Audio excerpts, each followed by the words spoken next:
Anyway, this is my presentation on bilingual and multilingual education in Egypt. It's a complex thing. Come on, turn. Thank you. Ugh. By far, the United States has a larger population. But that doesn't actually play out into a proper system of education. Or indigenous languages for that matter, or colloquial language use for that matter. In a lot of ways, Egypt is actually more linguistically advanced than America, and does that hurt to say? I mean, yeah, actually it does.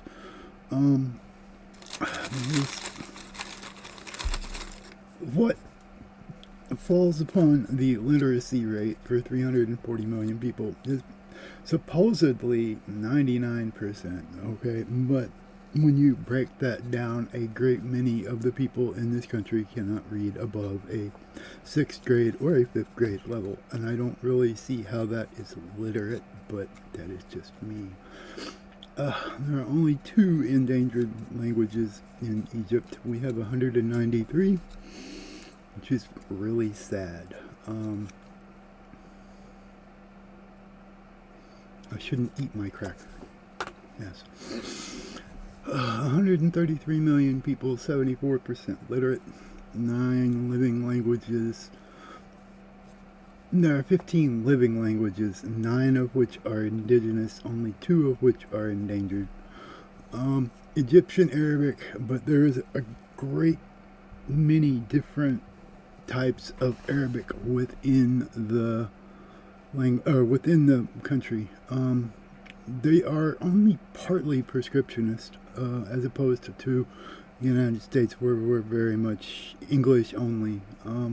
Language protections, they far outstrip the United States in protection of the indigenous languages in order to protect them.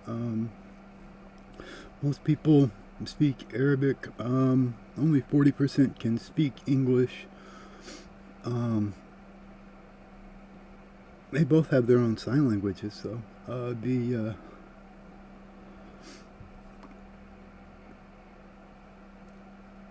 22% speaking a second language is kind of scary here in this country.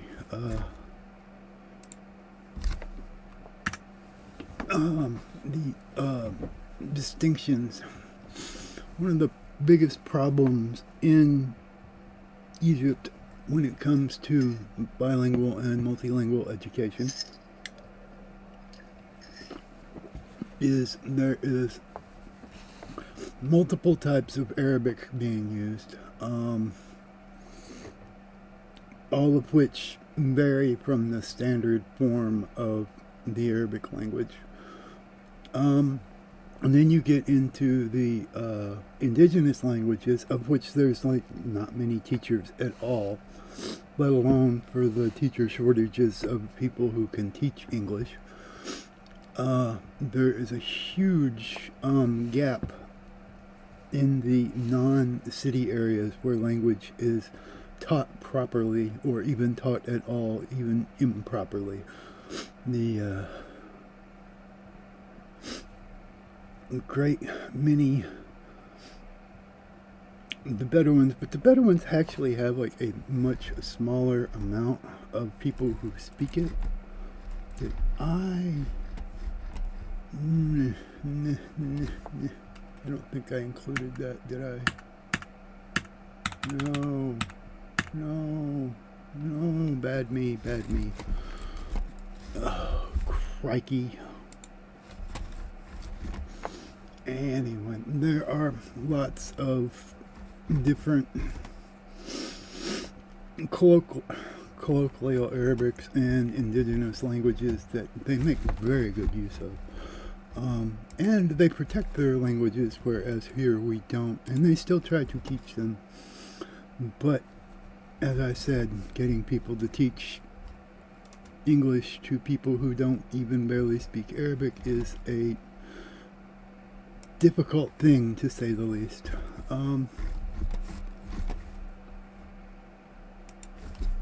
But it is a complex thing.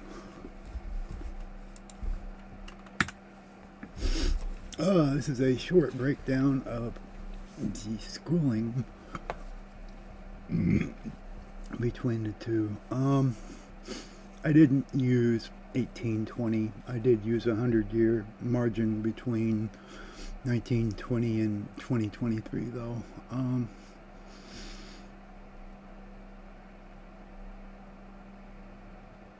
The amount of kids in people in school has actually gotten to the top with Egypt, but that's only the past few decades, but they have really strived to make that up. So they keep it above the bar, although I'm not sure how much that will go.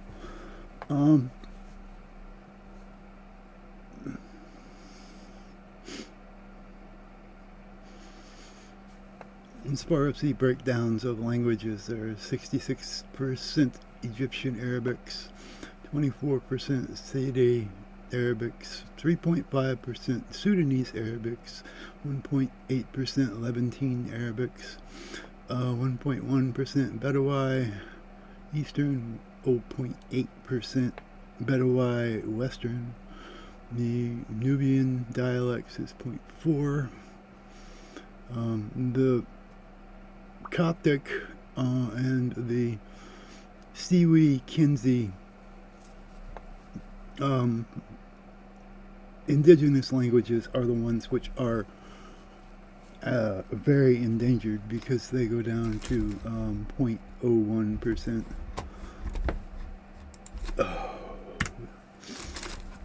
Okay.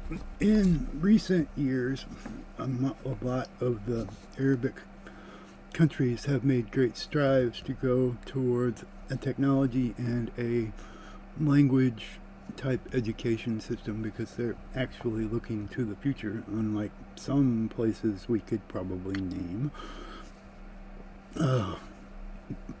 But most Middle East countries are attempting to modernize their education system. Egypt is one which is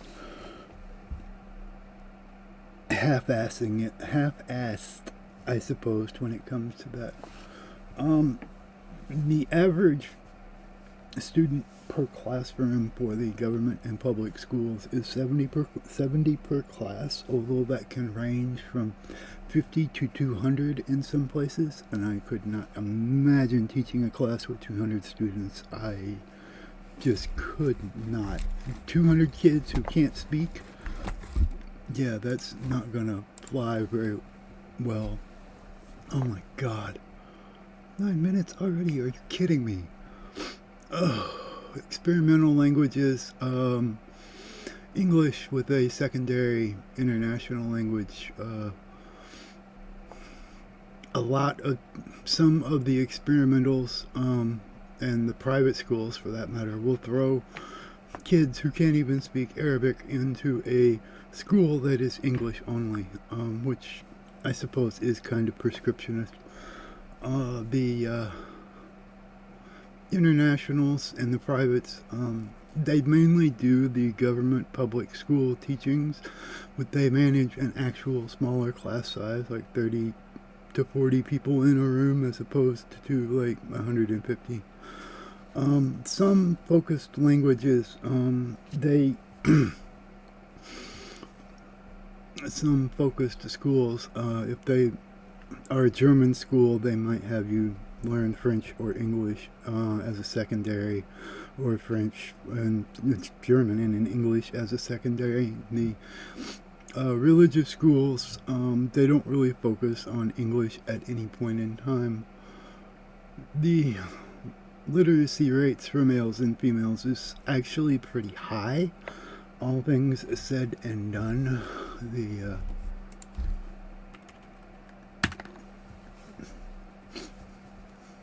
We don't have many people who learn secondary languages. It's a very low number, and it's getting worse. The English, the only language which is actually taught in the United States with any value is Spanish. And a great many people actually do learn Spanish if they learn a language, but some of them will come into the country already speaking it, and that's where things go foul on trying to tally up the amount of people. Now, 79% of adults are literate, but 99% are below the 6th grade level, or about 54% are below the 6th grade level, which I think is part of the problem, because the literacy rate is supposed to be at 99%, but as we can see, the math on that gets really fuzzy at anything above middle school teaching. The biggest problem in both countries is a utterly systemic amount of teachers that they do not have.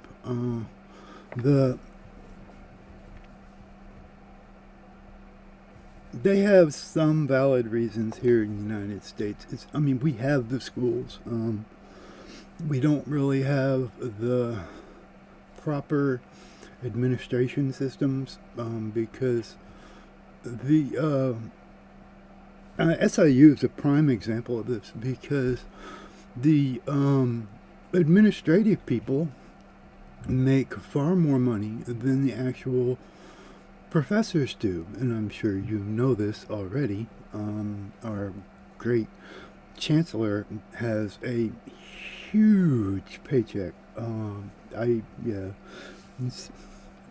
of those people get paid crazy money, and the teachers do not, and I'm not really a fan of that.